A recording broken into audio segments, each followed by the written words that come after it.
beam of my headlamp caught something reflective in the underbrush. I froze, my breath catching in my throat. Two eyes gleamed back at me, unblinking and wild. In that moment, I knew I wasn't alone in these woods, and whatever was out there wasn't friendly. But let me back up. My name's Alex, and I've always been an avid solo hiker. There's something about the solitude of the wilderness that calls to me, the chance to disconnect from the world, to challenge myself against nature. It's addictive. So when I got a week off work, I didn't hesitate. I packed my gear and headed for the Cascade Mountains, ready to tackle a remote trail I'd been eyeing for months. The first 2 days were everything I'd hoped for. The trail was tough but rewarding, winding through old-growth forests and along pristine alpine lakes. I pushed myself hard, covering more ground than I'd planned. By the evening of the second day, my muscles ached pleasantly, and I was ready to make camp. I found a small clearing near a babbling stream, perfect for pitching my tent. As I went through the familiar motions of setting up camp, I felt a deep sense of contentment. This was why I came out here. Just me, the mountains, and the fading light of day painting the sky in brilliant oranges and pinks.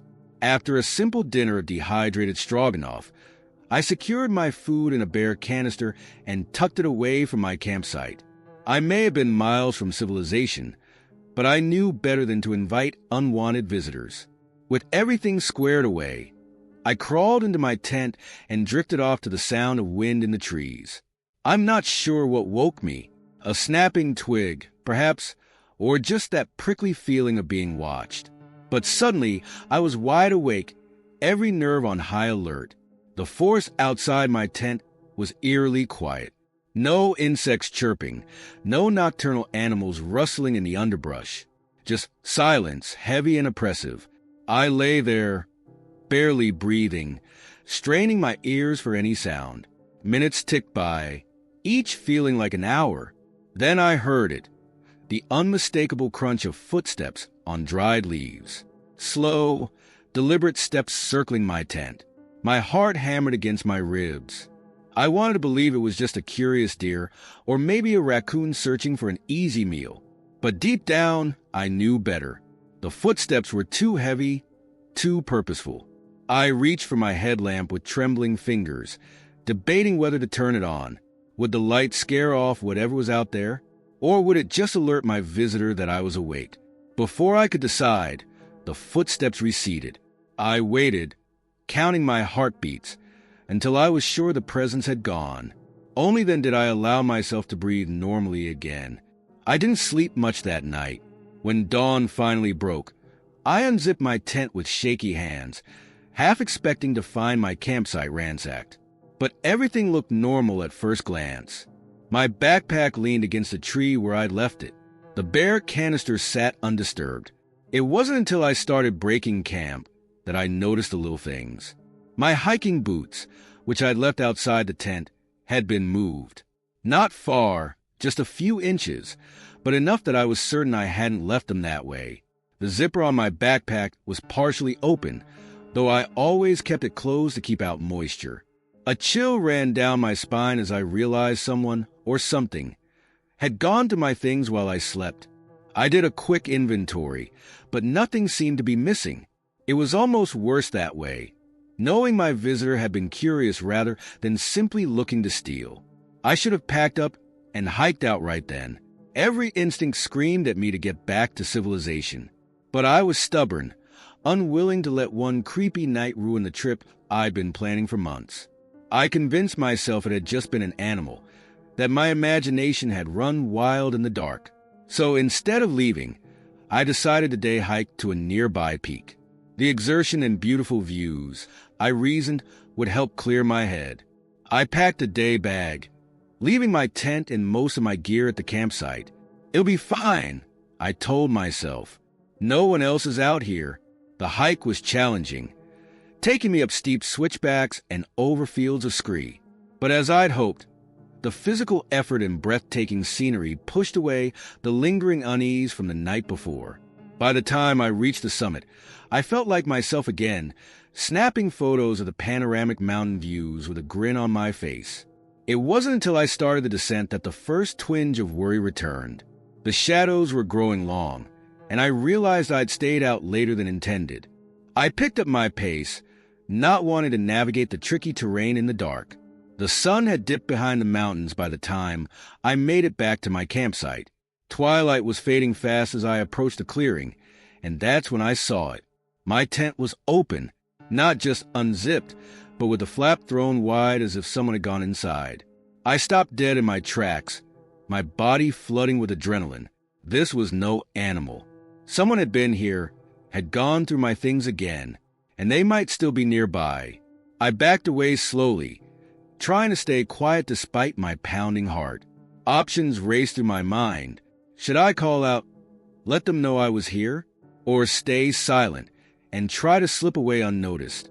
Did I have time to grab my gear, or should I just run? A twig snapped somewhere to my left. I whirled toward the sound, fumbling for my headlamp. That's when I saw those eyes reflecting in the beam, wild and definitely not animal. For a long moment, we just stared at each other. I couldn't make out much in the darkness, just a vague human shape and those unblinking eyes. Then the figure moved, melting back into the shadows with unnatural silence. I didn't wait to see what would happen next. I ran. I left everything, my tent, my sleeping bag, most of my supplies. I just grabbed my day pack and ran like hell down the trail, guided only by my headlamp and blind panic. I don't know how long I ran. My lungs burned, and my legs felt like jelly, but terror kept me going. Every shadow seemed to hide a threat. Every rustle in the woods sent a fresh spike of fear through me. It was fully dark by the time I stumbled onto a wider trail, this one marked with signs pointing toward a ranger station. I could have wept with relief. I staggered the last mile, finally bursting through the station door gasping and wild-eyed. The rangers were startled, to say the least, but they took me seriously, especially when they saw the state I was in. They radioed for backup and sent out a team to check my campsite and search the area. I sat in the station, wrapped in a borrowed blanket and sipping bad coffee as I gave my statement. In the fluorescent lights of the ranger station, it all seemed surreal. Had I overreacted? Maybe it had just been another hiker, confused and looking for help. But when the search team returned, any doubts I had vanished. They hadn't found anyone, but they had found my campsite. My tent was shredded, my sleeping bag torn to pieces. Strangest of all, they'd found a message carved into a nearby tree. Just 4 words, "Don't come back here." The police were called in, and suddenly my solo wilderness adventure turned into a full-blown investigation. They never found the person responsible. The prevailing theory was that it was a homeless person or maybe a fugitive hiding out in the woods. But no one could explain the footsteps I'd heard circling my tent or the way those eyes had gleamed in the darkness. I'd like to say that I bounced back quickly, that I was out on the trails again in no time. But the truth is, it took months before I could even think about camping without breaking into a cold sweat. Even now, years later, I get a little jumpy when I'm alone in the woods. Solo hiking used to be my escape, my way of finding peace. Now, I always go with a group, safety in numbers, I tell myself. But late at night, when the fire is burned low and the others are asleep, I still find myself straining to hear footsteps in the darkness. And sometimes, just sometimes, I could swear I see a pair of wild eyes watching me from the shadows. The subway car's fluorescent lights flickered, casting eerie shadows across empty seats. I gripped the cold metal pole tighter, my knuckles turning white. The man in the dark coat was there again, 3 cars behind. He'd been following me for the last 4 stops. As the train screeched to a halt in the tunnel, plunging us into darkness, I realized with growing horror that we were now alone. My name's Sarah, and until that night, I'd always felt safe in New York City's subway system. Sure, it could be grimy and crowded, but it was a lifeline, the pulsing arteries of the city I'd come to call home. I'd ridden these trains countless times, at all hours, without a second thought. But that night changed everything. It started as a typical Friday.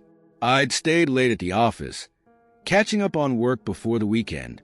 By the time I left, the streets were quieter, the rush hour crowds long gone. I descended into the subway station, swiping my Metro card with the practiced ease of a long-time New Yorker. The platform was nearly empty, just me and a couple of other late-night stragglers.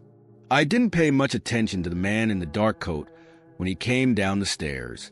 In New York, you learn to keep to yourself, to not make eye contact. It's an unspoken rule of city life. When the train arrived, I boarded the middle car, finding a seat easily. The man in the coat got on too, a few cars behind. I didn't think anything of it.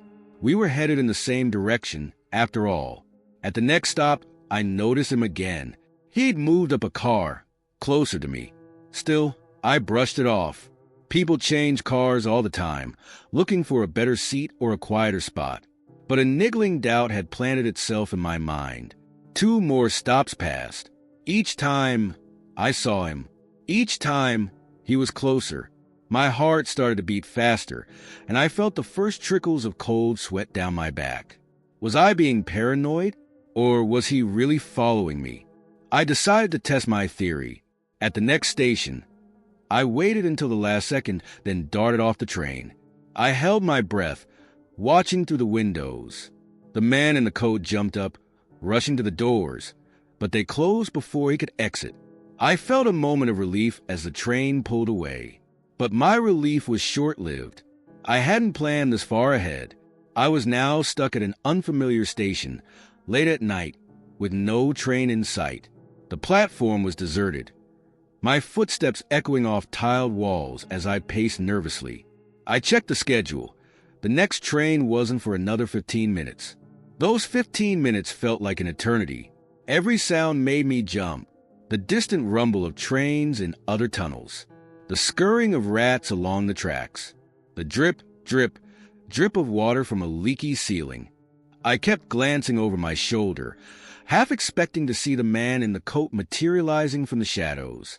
When I finally heard a train approaching, I nearly cried with relief. But as it slowed to a stop, my blood ran cold. There, in the car directly in front of me, was the man in the coat. Our eyes met through the glass, and I saw a smile spread across his face. It wasn't a friendly smile. I panicked. Logic told me to stay on the platform, to run up to the street and call for help. But fear overrode logic. I was tired, scared, and I just wanted to get home.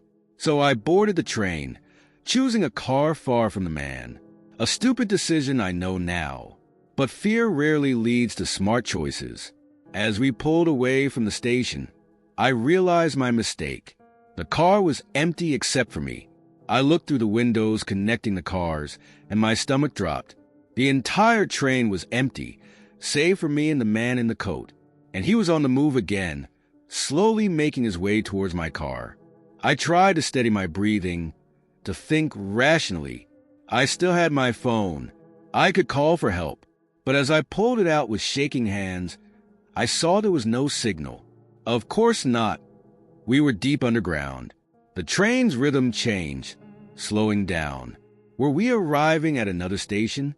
I looked out the windows, but saw only the dark tunnel walls rushing by. We were stopping between stations. The fluorescent lights buzzed and flickered, and for a moment I was plunged into complete darkness. When they came back on, the man in the coat was at the door to my car, his hand on the handle. I backed away, putting as much distance between us as possible. My back hit the rear door of the car. I was trapped. "Please," I said, my voice barely a whisper. "I don't want any trouble." The man said nothing. He just stood there, hand on the door, staring at me with that same unsettling smile. Slowly, deliberately, he began to slide the door open. My mind raced. What did he want? Money? My watch?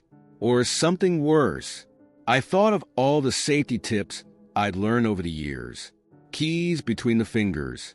Aim for the eyes and groin. Scream as loud as you can. But before I could do anything, the lights flickered again. This time, when they came back on, The man was gone. I blinked, confused. Had I imagined it all?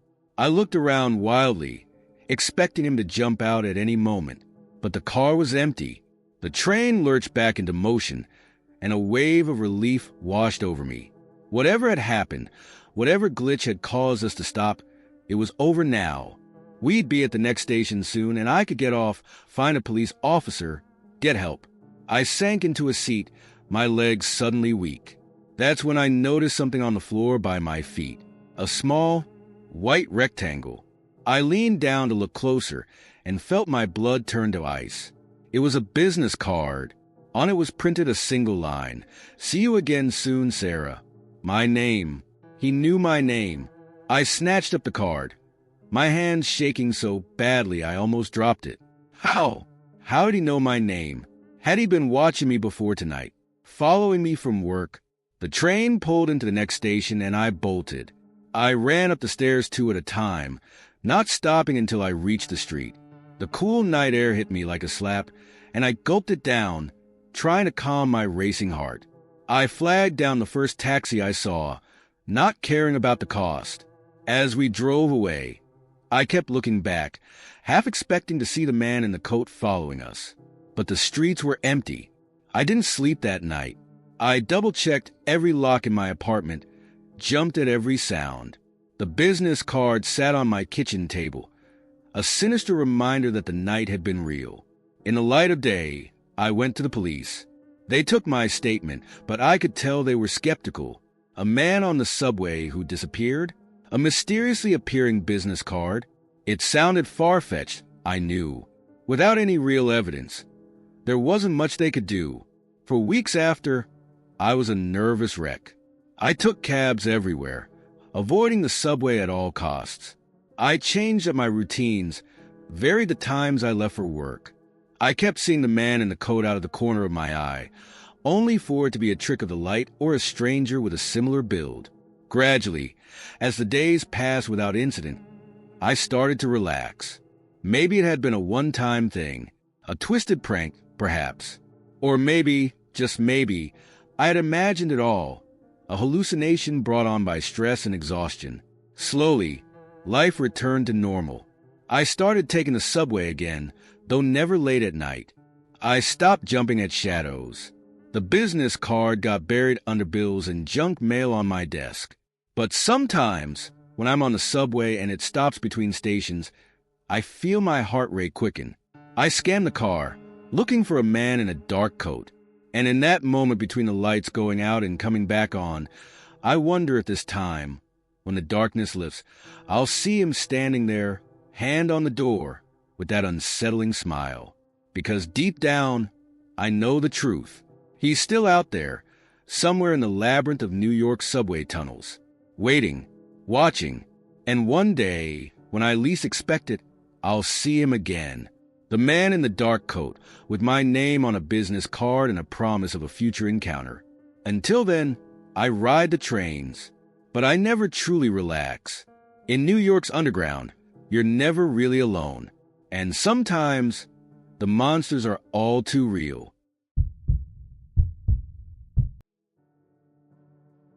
The conch shell's mournful wail echoed across the island, sending a chill down my spine. Emily squeezed my hand, her eyes wide with fear.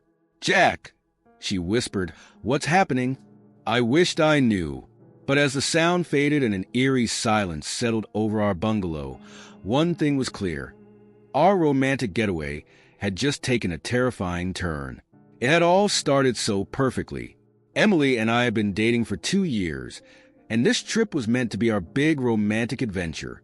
We'd saved up for months, poring over travel blogs and brochures before settling on this tiny, lesser-known island in the South Pacific. The pictures looked like paradise. Pristine beaches, lush jungles, and a small, picturesque village. Just the escape we needed from our hectic lives in Seattle. The first few days were everything we dreamed of. We spent our mornings snorkeling in crystal-clear waters, afternoons hiking to hidden waterfalls, and evenings watching spectacular sunsets from our private beach. The locals seemed friendly enough, if a bit reserved. We chalked it up to the language barrier and their unfamiliarity with tourists. It was on our third night that things started to feel off. We'd ventured into the village for dinner, finding a small open-air restaurant near the harbor. As we sat down, I noticed the other patrons giving us strange looks. Not hostile, exactly, but wary, uncomfortable. Our waiter, a young man named Covey who spoke decent English, seemed nervous as he took our order. His eyes kept darting to the other villagers, as if seeking approval. When Emily asked about a local dish, his response was oddly curt. "You don't want that," he said quickly. "Stick to the fish. It's safer." Emily and I exchanged glances but didn't push it. The meal was delicious, but we couldn't shake the feeling of being watched. As we were finishing up, an older man approached our table. He had deep lines etched into his face and eyes that seemed to hold ancient secrets. "You are staying at the beach bungalows, yes?" he asked in halting English. When we nodded, his frown deepened. "Be careful. Do not go out at night. It is not safe." Before we could ask what he meant, Covey hurried over, speaking rapidly to the older man in their local language. The conversation seemed heated, with Covey gesturing frantically towards us. Finally, the older man shuffled away, casting one last meaningful look in our direction. "I'm sorry about that," Covey said, forcing a smile. "Old Tama, he drinks too much. Tells stories. Please, enjoy your evening." We tried to brush it off, but the walk back to our bungalow felt different. The lush jungle that had seemed so inviting now loomed menacingly in the growing darkness. Every rustle in the underbrush made us jump. That night, we heard it for the first time, a low, rhythmic chanting coming from somewhere deep in the island's interior. It rose and fell like waves, punctuated occasionally by what sounded like drum beats. Emily and I lay awake, listening, a growing sense of unease settling over us. "Maybe it's just some kind of traditional ceremony," Emily suggested, but her voice quavered with uncertainty. I wanted to believe that. I really did, but something about the sound felt wrong, almost inhuman at times. We barely slept that night. The next day, we tried to act normal, to convince ourselves we were overreacting. We went for a hike, deliberately choosing a trail that led away from the village and deeper into the island. About an hour in, we stumbled upon a small clearing. What we saw there stopped us in our tracks. Arranged in a circle were a series of crude wooden statues, each about waist high. They were roughly carved, but the forms were unmistakable, twisted in human figures with two long limbs and bulbous heads. At the center of the circle was a stone altar, stained dark with what I prayed wasn't blood. Emily tugged at my arm. "Jack, let's go. Please." I nodded, unable to tear my eyes away from the scene. As we turned to leave, I caught a flash of movement in the trees. For just a second, I could have sworn I saw a face watching us, not a human face, but something else. I blinked, and it was gone. We practically ran back to our bungalow, our minds reeling. What had we stumbled upon? Was this connected to the warnings, the strange behavior of the villagers? "We should leave," Emily said, pacing our small room. "Cut the trip short. Something's not right here." I agreed, but when we tried to call the small airport on the neighboring island to change our flights, we couldn't get a signal. Our cell phones showed no service, and the bungalow's landline was dead. "Okay, don't panic," I said, trying to keep my voice steady. "We'll go into the village tomorrow. Use a phone there. We'll be fine." That's when we heard the conch shell, its haunting call seeming to penetrate right to our bones. We huddled together on the bed, listening as the sound faded away, replaced by that same rhythmic chanting we'd heard the night before. Only now, it seemed closer, more urgent. A sharp knock at our door made us both jump, heart pounding. I approached it slowly. "Who is it?" I called out. "Please," came Covey's voice, sounding strained. "Let me in." Quickly, I opened the door, and Covey practically fell into the room. He was breathing hard, his eyes wide with fear. "You need to hide," he gasped. "They're coming." "Who's coming?" Emily demanded. "What's going on?" Covey shook his head. "No time to explain. Please, trust me. Hide. Do not come out, no matter what you hear. Promise me." Before we could respond, he was gone, sprinting back towards the village. Emily and I stared at each other, frozen in shock. The chanting was getting louder. "The closet," I said suddenly, grabbing our backpacks. "We'll hide in there." We crammed ourselves into the small space, pulling the louvered doors closed. It was hot and cramped, but we didn't dare move. Outside, the chanting grew closer. We could hear footsteps now, many of them moving with purpose. Our bungalow door crashed open. Emily stifled a scream, burying her face in my chest. Through the slats in the closet door, I could see shapes moving in the darkness of our room. The chanting had stopped, replaced by guttural words in a language I didn't recognize. One figure moved closer to the closet.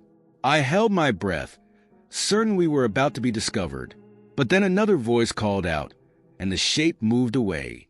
We heard them ransacking the room, overturning furniture, tearing open drawers. After what felt like hours, but was probably only minutes, they left. We stayed hidden, too terrified to move. As the night wore on, we heard more sounds, screams in the distance, more chanting, and once, a roar that sounded like no animal I'd ever heard.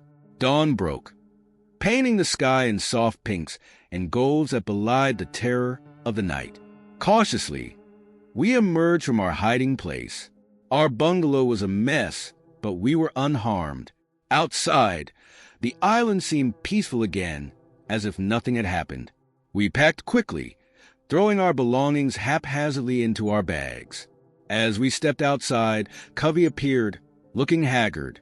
"You're alive," he said, relief evident in his voice. "Good. Come, we must get you to the harbor. A boat is waiting."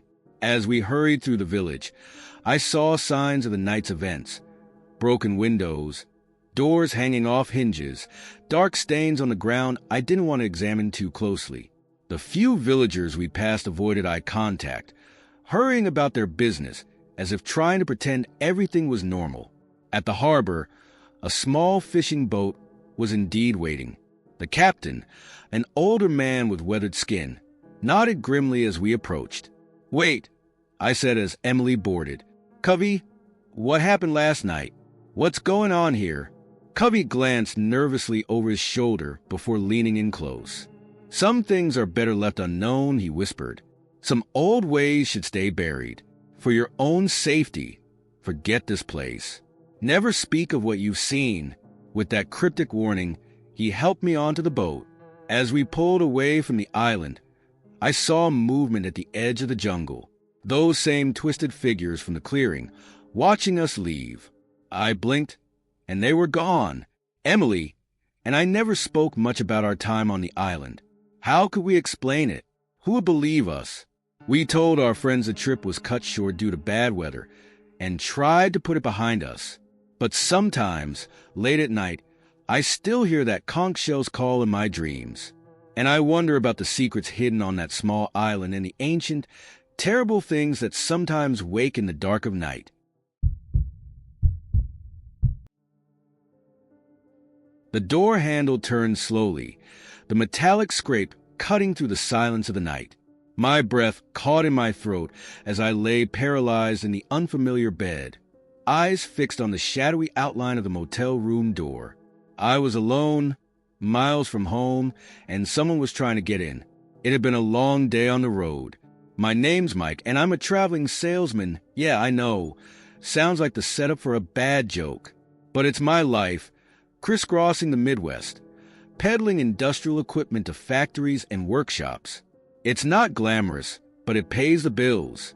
This particular Tuesday had been brutal. I'd hit 3 cities in one day, racing against time to make appointments. By the time the sun started to set, my eyes were burning from staring at the endless ribbon of highway. I knew I should push on to the next town, where I had a reservation at a decent chain hotel. but the heavy yawn that nearly made me swerve told me it wasn't worth the risk. That's how I found myself pulling into the gravel parking lot of the Sleepy Z Motel, just off the interstate. The buzzing neon sign was missing a few letters, and the paint was peeling off the wooden siding. It wasn't much to look at, but it promised a bed and a shower, and at that point, that's all I cared about. The office was empty when I walked in. Just a bell on the counter and the droning of a small TV in the back room. I rang the bell, and after a minute, a man shuffled out. He was old, with thinning gray hair and a permanent squint.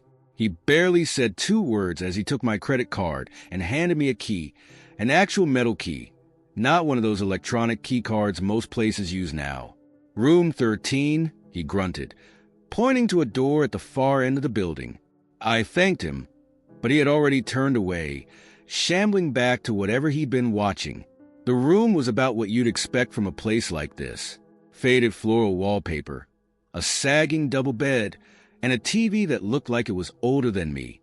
But it was clean enough, and the shower had decent water pressure. I didn't even bother unpacking.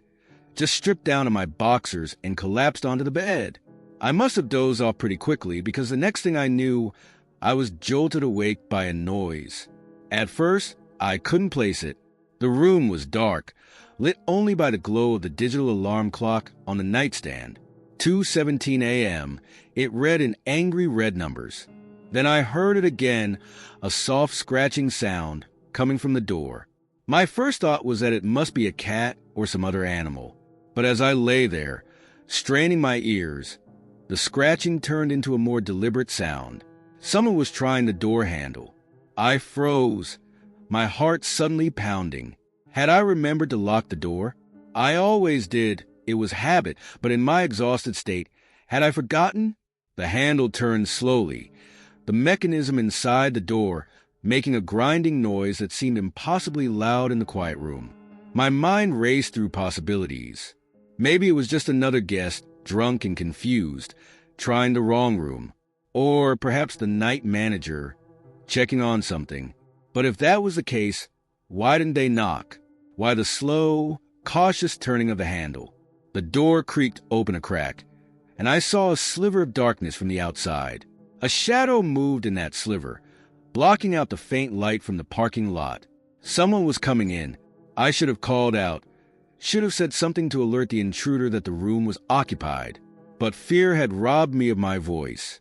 I lay there, barely breathing, as the door opened wider. A figure slipped inside, just a silhouette in the dimness. Tall, bulky, definitely a man. He stood there for a moment, and I heard the sound of slow, measured breathing. He was listening, I realized. Listening to see if anyone was awake.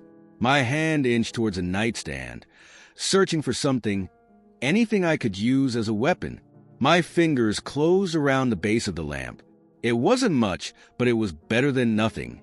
The figure took a step forward, then another. He was coming towards a bed. In the faint light from the clock, I caught a glint of something in his hand. A knife? My grip tightened on the lamp.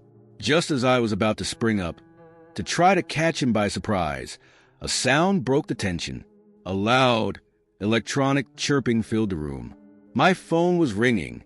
The intruder jumped, startled by the sudden noise. He turned, rushing back towards the door. I sat up, finally finding my voice. "Hey!" I shouted, but he was already gone, the door slamming behind him. I leapt out of bed, fumbling for the light switch. The sudden brightness made me squint. I ran to the door, throwing the deadbolt and chain on before peering out the peephole. The walkway outside was empty. My phone had stopped ringing. I picked it up with shaking hands, seeing a missed call from an unknown number. Probably a wrong number or a spam call, but its timing might have just saved my life. I paced the small room, adrenaline coursing through me. What the hell had just happened? Who was that man, and what did he want? I thought about calling the police, but what would I tell them? That someone had come into my room and then left? I had no proof, no description beyond tall man in the dark. As my panic started to subside, I began to notice details about the room that I'd been too tired to see earlier. The dresser drawer was slightly open, and I could see clothing inside, women's clothing, on the bathroom counter. There was a makeup bag and a hairbrush with long strands of blonde hair tangled in the bristles. With growing unease, I opened the closet. A floral print dress hung there, along with a pair of high heels. None of this was mine. I wasn't in my room at all. I grabbed my phone again, this time to call the front desk. It rang and rang, but no one answered. Pulling on my pants, I decided to go down there in person. I needed answers. The night air was cool as I stepped outside, making me wish I grabbed my shirt too. The parking lot was empty except for my car and an old pickup truck. The office was dark. I knocked on the door, then pounded when there was no response. "Hello," I called out. "Is anyone there?" A light flickered on in the back room. After a moment, the old man from earlier appeared. He squinted at me through the glass. "What do you want?" he asked, his voice muffled. "There's been a mistake," I said. "I'm in the wrong room. Someone else's things are in there." He stared at me for a long moment, then slowly shook his head. "No mistake. Room 13, like I told you, but there's women's clothing in there. Makeup dash. Ain't no women staying here." He cut me off. "You're the only guest tonight." A chill ran down my spine. "That's not possible. I saw a dash. You saw nothing," he said firmly. "Go back to your room. Sleep it off." Before I could protest further, he flipped the light off and shuffled away. I stood there, dumbfounded, for several minutes. None of this made sense. Back in the room, I looked around again. The women's clothing was gone. The makeup bag had vanished from the bathroom counter. It was as if they'd never been there at all. Had I imagined it? Was I so tired that I'd hallucinated the whole thing? But no, that didn't explain the intruder. That had felt all too real. I didn't sleep for the rest of the night. I sat in the room's one chair, lamp in hand, watching the door. As soon as the first light of dawn crept through the curtains, I packed my bag and got the hell out of there. I never reported what happened. Even now, I'm not sure anyone would believe me, but I've never forgotten that night at the Sleepeasy Motel. Sometimes, on long drives when my eyes start to get heavy, I think about stopping at one of those old, out-of-the-way motels. But then I remember the sound of that door handle turning in the night, and I push on to the next town. Because in those old motels on the edge of nowhere, you never know what might be waiting for you. And sometimes, the things we see in the dark are more real than we'd like to believe. The headlights illuminated a crude wooden sign, "Road closed." Beyond it, the mountain pass disappeared into a thick, swirling mist. I glanced at my wife and 2 kids, their faces pale in the dashboard glow. We were lost, low on gas, and night was falling fast. That's when the stranger appeared, tapping on my window with a gnarled finger. "I'm Dave, and this was supposed to be our dream vacation. My wife Sarah and I had been planning this road trip through the Rockies for months. Our kids, Ethan, 12, and Lily, 9, were finally old enough to appreciate the majesty of the mountains. We'd mapped out the perfect route, mixing scenic drives with kid-friendly attractions. The first few days had been incredible. We'd seen breathtaking vistas, spotted wildlife, and even gone whitewater rafting. The kids were having a blast, and Sarah and I felt like we'd finally nailed this whole family vacation thing. But on day 4, things started to go wrong. Our carefully planned route was derailed by an unexpected road closure due to a landslide. The detour took us onto smaller, winding mountain roads that weren't on our map. I assured everyone it was fine, that our GPS would guide us back to the main highway eventually. As the afternoon wore on, though, I started to worry. The roads became narrower and rougher. Houses and other signs of civilization grew sparse. Our cell phones lost signal. And even the GPS started to glitch, the little blue out of our position, jumping erratically across the screen.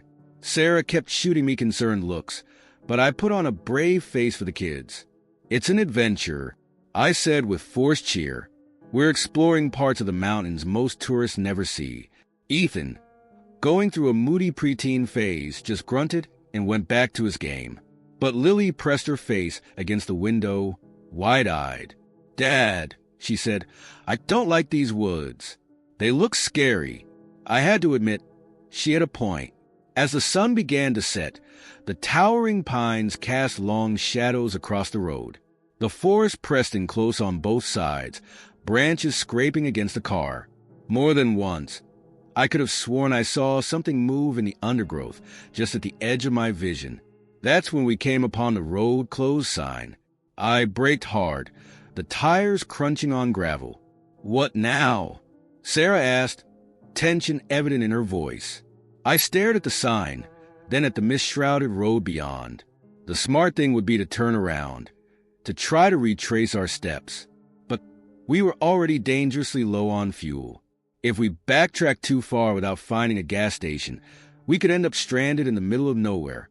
Before I could answer, a sharp rap on my window made us all jump. An old man stood outside, peering in at us. His face was deeply lined, his white beard wild and unkempt. He wore a flannel shirt and overalls that had seen better days. Cautiously, I rolled down the window. "Can I help you?"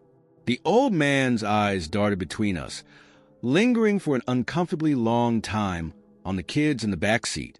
"You folks look lost," he said, his voice gravelly. "We're trying to get back to Highway 70, I explained, but this road is closed and we're running low on gas." He nodded slowly. "Highway's a fair piece from here. You'd never make it on fumes." He paused, seeming to consider something. "There's another way, though. Old logging road. It'll get you down the mountain quicker." Sarah and I exchanged glances.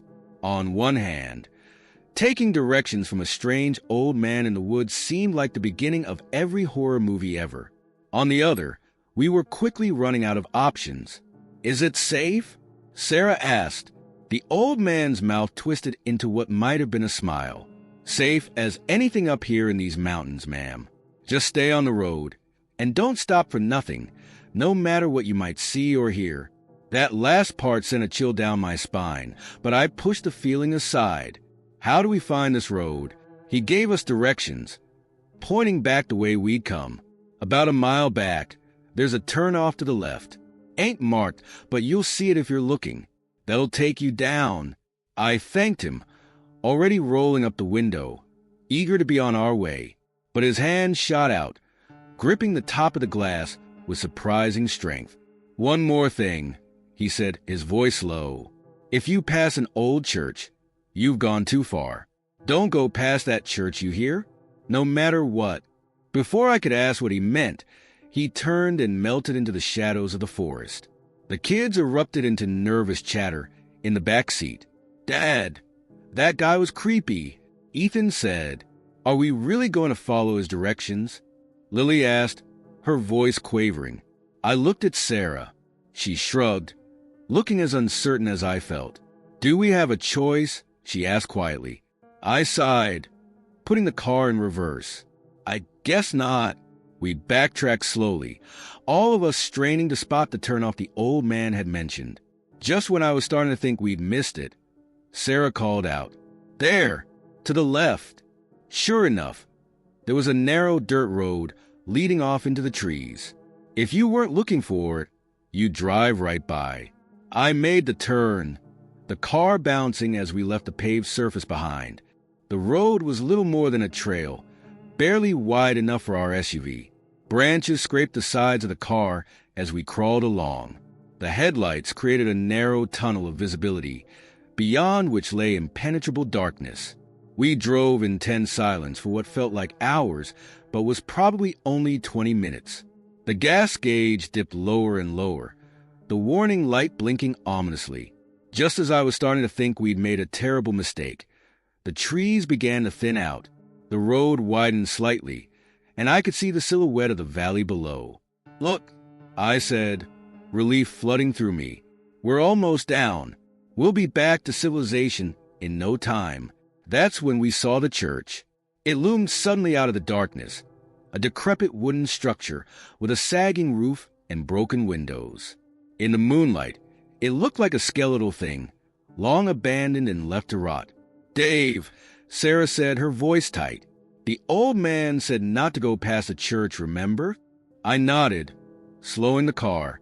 "Yeah, but that was if we'd gone too far. We can see the valley from here. We must be on the right track."